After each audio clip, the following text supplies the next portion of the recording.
క్షమించు అనేది మన జీవితంలో ఫస్ట్ పార్ట్. క్షమించమనేది ఇప్పుడు మన లోకానుసారంగా ఎంతోమంది వాళ్ళ అన్నదమ్ముల్ని, వాళ్ళ అక్క చెల్లిని, వాళ్ళ బంధుమిత్రుల్ని క్షమించలేరు, ఒకరికొకరు తగ్గలేరు. కానీ యేసే మన సర్వాధికారి, మన సృష్టించిన కర్త.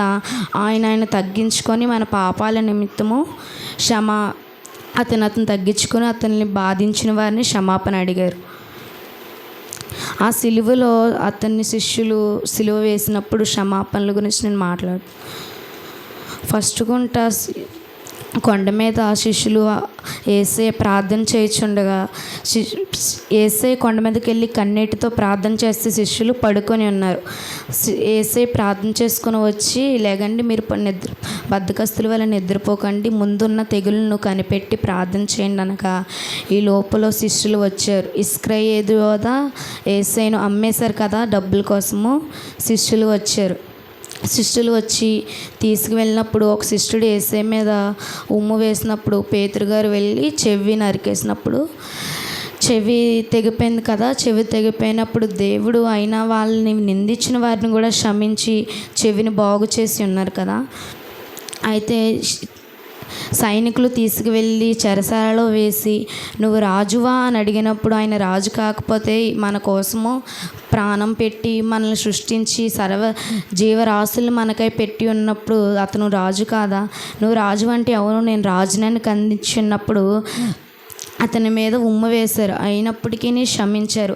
ఆ తర్వాత కుప్పిడి గుద్దులు గుద్దారు. మనము చిన్నది ఎవరైనా ఫ్రెండ్స్ కానీ, బంధువులు కానీ, తల్లిదండ్రులు కానీ ఏదో ఒక సందర్భంలో కోపం వచ్చినప్పుడు చిన్నది గుద్దితే మనము అల్లాడిపోతాం, అయ్యో బాబు ఎంత నొప్పి వచ్చేస్తుందని. అప్పుడు కూడా దేవుడు వాళ్ళని క్షమించారు. తర్వాత వస్త్రములు చింపి చీట్లు వేశారు. వస్త్రములు చింపడం అంటే అవమానములు, అదొక భయంకరమైన అవమానం. ఆయన వస్త్రములు చింపి చీట్లు వేశారు. వస్త్రములు మొన్న మణిపూర్లో కూడా ఒక స్త్రీని వస్త్రములు విప్పి అవమానంగా బాధించారు కదా. అటువంటి పరిస్థితుల్లో యేసయ్య ఉన్నప్పుడు అతన్ని కూడా అవమానించారు. అప్పుడు కూడా దేవుడు క్షమించారు. తర్వాత కొరడా దెబ్బలు, మనం చిన్నది ఇలాగా ఒక బెల్ట్ కానీ వైర్ కానీ సడన్గా పైనుంచి ఆడితే దానికి తొట్టు వచ్చి నొప్పి వస్తుంది కదా. అటువంటిది కొరడాకి కొరడాయే పెద్ద దెబ్బ అంటే మళ్ళీ దానికి కొండేలు తగిలించి కొడుతున్నప్పుడు ఆయన ఎంత బాధ అనుభవించారంటే అటువంటి బాధను ఈ లోకంలో ఎవ్వరూ అనుభవించలేదు. ఆ కొరడా దెబ్బలతో కొడుతున్నప్పుడు మాంసపు ముద్దలు బయటకు వచ్చాయి, రక్తము ఆ నేలంతా పారింది. అప్పుడు కూడా దేవుడు వాళ్ళని క్షమించారు. తర్వాత ఊరేగింపు అంటే మన మణిపూర్లో స్త్రీని ఊరేగింపు చేశారు కదా. యేసుని అలా ఊరేగింపు చేశారు సిలువతో. ఆ సిలువ మనం ఇప్పుడు లోకానుసారంగా అయితే ఆడవాళ్ళు నీళ్ళు పట్టుకోవాలంటే ఒక బిందెతో పెట్టుకుంటారు, ఇంకా కావాలంటే 2 బిందెలు, అంతకు మించి మొయ్యలేరు కదా. మగవాళ్ళు 25 కేజీలు బియ్యం బస్తా ఒకటి వేసుకుంటారు, ఇంకా కలితే అది ఒకటి వేసుకుంటారు, అంతకు మించి మోయలేరు. దానికన్నా భారమైన సిలువను యేసయ్య మోసి కారు టెండర్లో అతని కాళ్ళు చలించిపోయి ఉన్నాయి. అతను అటువంటి రీతిని కూడా మోసి గలిలయ కొండమైకి తీసుకువెళ్ళారు. కింద పడుచున్నప్పుడు కొరడా దెబ్బలతో కొట్టి లేపారు. అప్పుడు మరియమ్మ వాళ్ళ తల్లిగారు వచ్చి నీళ్ళిస్తే నీళ్ళు ఇవ్వకుండా చేశారు. అటువంటప్పుడు కూడా మనం ఎంత బాధించినా దేవుడు ఓర్చుకొని క్షమించారు. తర్వాత ముళ్ళ కిరీటం, మనకి ఇప్పుడు చిన్న పిన్నిస్ గుచ్చుకుంటేనే రక్తం వచ్చి చిన్న కనబడిపోతుంది. అటువంటి తన బుర్రకి ముళ్ళ కిరీటం పెట్టి అణిచేశారు. అప్పుడు కూడా దేవుడు క్షమించారు. ఇది నిజంగా చాలా అతి ఘోరమైన భారం. తర్వాత మేకులు కొట్టారండి. తర్వాత మనకి చిన్నది మనం కూరగాయలు కట్ చేస్తాం, నైఫ్ చిన్నది తగి మన వేలు మీద పడి కోస్తేనే పసుపు పెట్టుకొని అంత అల్లాడిపోతాం. అటువంటిది యేసయ్యకి కొండ శీలలు ఎలా కొడితే పగిలినాయో అలాగా శీలలు కొట్టేశారు. అప్పుడు కూడా దేవుడు క్షమించారు, ఎంత భారమైందో. తర్వాత దాహం అని అడిగితే చేదు చెరుకు ఇచ్చారు. మన దాహం అని అడిగితే మనం ఇప్పుడు ఎక్కడికన్నా ప్రయాణం అవుతుంటే చలివేంద్రం ఎక్కడుంది, ఆ టైంలో మన దగ్గర డబ్బులు లేకపోవచ్చు. అప్పుడు కూడా మనం ఎక్కడైతే నీళ్ళు దొరికితే అక్కడికి వెళ్ళి తాగుతాం, దాహం తట్టుకోలేం. కానీ అతను దాహం అని అడిగితే చేదు చెరుక ఇచ్చారు. తర్వాత బల్లెపు పోట్లో పొడిశారు. మనకి చిన్నది ఇప్పుడు ఎంతో లోకానుసారంగా హత్యలు జరుగుతున్నాయి. ఎంతోమంది ఆడపిల్లల్ని పాడు చేస్తున్నారు. అప్పుడు వాళ్ళు ఎంత బాధ అనిపించారో కత్తులతో పొడిచినప్పుడు, అటు దానికన్నా రెట్టింపు బాధ మన యేసయ్య భరించారు. ఎవరి కోసం? మన కోసము, మన పాపాల నిమిత్తము ఆయన భరించారు. అప్పుడు క్షమాపణ. తర్వాత ఇంకా అతన్ని ఉమ్ము వేశారు. ఉమ్ము వేసిన తర్వాత అసలు మనం ఎవరన్నా ఉమ్ము వేస్తే మళ్ళీ తిరిగి వాళ్ళ మీద ఉమ్మేస్తాం. అప్పుడు క్షమించారు. ఎవరైనా మనల్ని గోవు మీద ఒకటి ఇచ్చి కొడితే లాగిపెట్టి ఆయన కొట్టాలనిపిస్తుంది మనకైతే. దేవుడు ఎంత గొప్పవాడంటే మన పాపాల నిమిత్తమే ఆయన్ని నానా రకాలుగా హింసించినప్పటికీ అతను తట్టుకొని క్షమించమని అడిగారు. ఎంత గొప్ప దేవుడో కదండి. నిజంగా మన యేసయ్య మన నిమిత్తం ప్రాణం పెట్టినప్పుడు కేవలం మన మీద ప్రేమతో, మన కోసం, మన పాపాలు కడగడానికి కోసమే తను ప్రాయశ్చిత్తం చేశారు. మనల్ని ఆయన చిటికి వేస్తే మనం ఉంటామో పోతామో కూడా తెలియదు. అటువంటి లోకానుసారంగా ఆయన వచ్చి ఎన్నో నానాలుగా అతన్ని హింసించినప్పుడు కూడా అతను క్షమాపణ కుడివైపు సిలువ వేశారు కదా, ఇద్దరు నేరస్తులను కూడా. కుడివైపు దొంగేమో అన్నీ సిలువ వేసినప్పటికీ యేసయ్యను దూషించినప్పుడు ఎడంవైపు దొంగ గద్దించి ఆయన క్షమాపణ అడిగారు. క్షమాపణ అంటే దేవుడు ప్రేమ ఎంతో చూడండి. క్షమాపణ అడగగానే పరలోకంలో చేర్చుకో తండ్రి అంటే, నువ్వు నేడు నాతో కూడా పరదేశంలో ఉందివని అన్న గొప్ప దేవుడు మన యేసయ్య. మన కోసం రక్తము చిందించి ఆఖరి రక్తపు బొట్టు కూడా మన కోసము దారబోసి అతని ఒంట్లో నుంచి నీళ్ళు వచ్చినాయి. మనం చిన్నది ఏదైనా కట్ అవుతే బోల్డంత రక్తం వచ్చేస్తుంది కదా.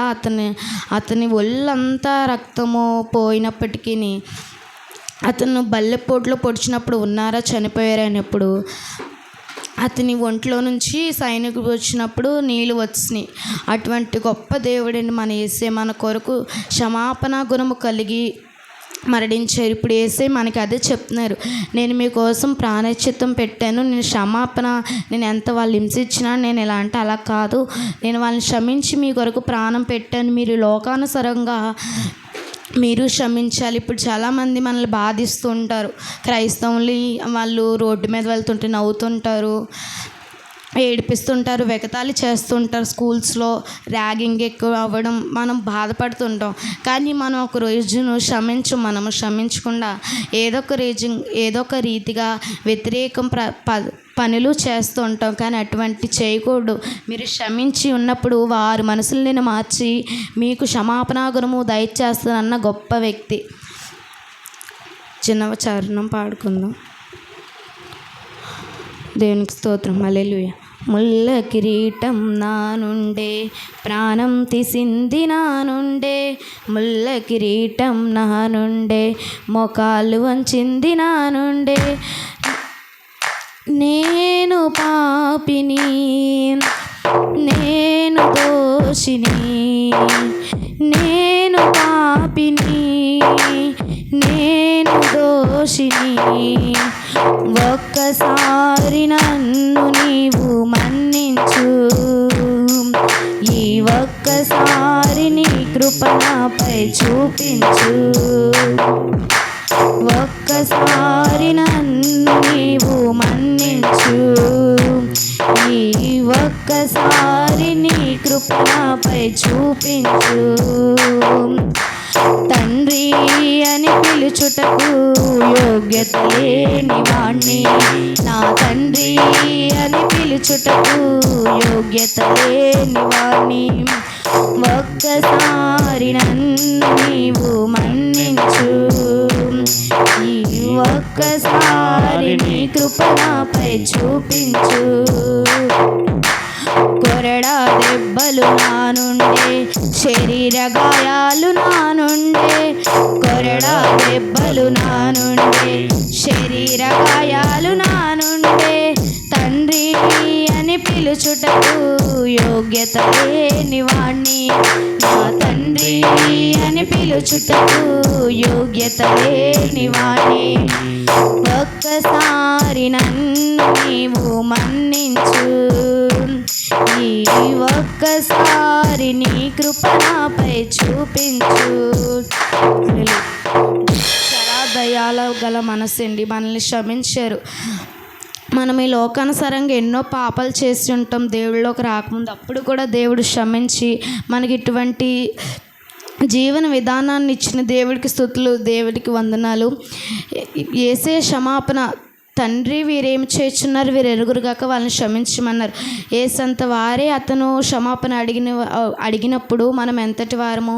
ఈ లోకానుసారంగా ఇప్పుడు తల్లిదండ్రులు వృద్ధాప్యంలోకి వచ్చిన వాళ్ళు ఉంటారు, ఇద్దరు యవ్వన బిడ్డలు ఉంటారు. వాళ్ళిద్దరూ ఆస్తి కోసం కొట్టుకున్నప్పుడు ఒకరికొకరికి వివాదాలు వచ్చి ఆస్తి కొరకు సొంత అన్నదమ్ముళ్ళే క్షమించకపోతే ఈ లోకానుసారంగా ఎవరు క్షమించరు. కాబట్టి మనం క్షమాగుణము ఉంటే మన జీవితంలో ఇంకా పైకి ఎదుగుతాం. క్షమాపణ అనేది ఈ లోకానుసారంగా మనం ఎదుగుతున్నప్పుడు కృంగదీయాలని, కిందకు వంచేయాలని, వాళ్ళు ఎదుగుతుంటే మనం ఎదగకూడదని ఎంతోమంది సాతానుగాడు ఒకరికి ప్రేరేపించి కుట్రలు వేస్తుంటాడు. అప్పుడు మనం వాళ్ళని క్షమించామనుకో, వాళ్ళు ఎన్ని మనల్ని బాధ పెట్టినా దేవుడు అది చూస్తారు కదా. ఈ లోకానుసారంగా ఎవరు చూడకపోయినా దేవుడు అనేవాడు ఉన్నాడు కాబట్టి, దేవుడు చూస్తారు కాబట్టి మనల్ని ఇంకా పైకి హెచ్చేస్తారు. కాబట్టి క్షమాపణ గుణం అనేది మనం నేర్చుకోవాలి. క్షమాపణ లేనిది జీవితంలో మనం ఎదగలేము.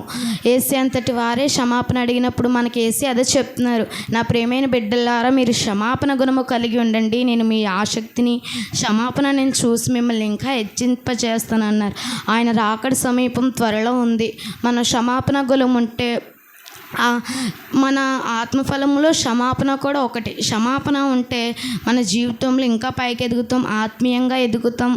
ఆ క్షమాపణే మనకి కాపాడుతుంది. మనము ఎదుటోళ్ళని క్షమించామనుకో, వాళ్ళు క్షమించి నేనే వీళ్ళు బాధ పెట్టి ఉంటున్నాను వీళ్ళని క్షమించాలి అని దేవుడు అతనికి ప్రేరేపించి వాళ్ళే తిరిగి మన క్షమాపణ అడుగుతారు.